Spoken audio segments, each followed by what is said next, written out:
Hello guys! Ngayon, ituturo ko sa inyo kung paano maging searchable ang iyong YouTube name.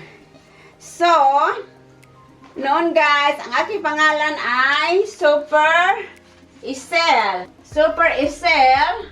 Before, this is my old name. Tapos, nag-change ako ng name as Super Ceci. So, ito na ngayon guys, ang aking pangalan. Super Ceci na guys. At you know, ano pa rin siya, searchable pa rin. Kasi, may ginagawa ako kung paano maging searchable ang iyong pangalan. So, now, let's go to the screen. Ituturo ko sa inyo kung paano maging searchable ang iyong YouTube name. Okay, tara na! So, guys, punta kayo sa iyong account sa YouTube, mag-sign in, and punta sa YouTube Studio. Okay. And punta sa settings, and punta sa basic info, and put your name here and put the word keyword.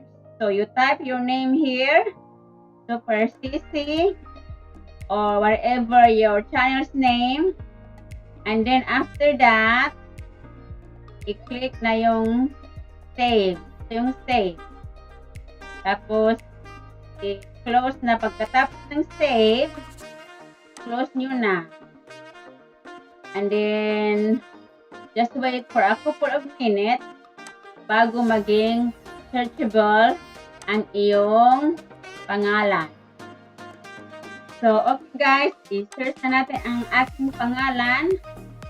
So, Super Ceci. Search. Ayan guys, number 1 guys, Super Ceci.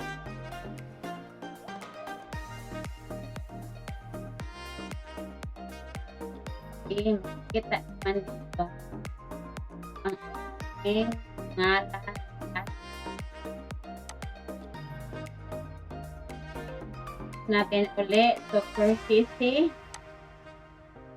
Kasi una siyang lumalabas. Ganyan lang guys.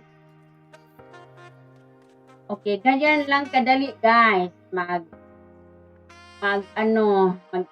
kung paano nyo ang iyong pangalan. Paano maging searchable ang iyong pangalan. Okay guys, thanks for watching. Please subscribe and like my video. Thank you and have a nice day. Bye.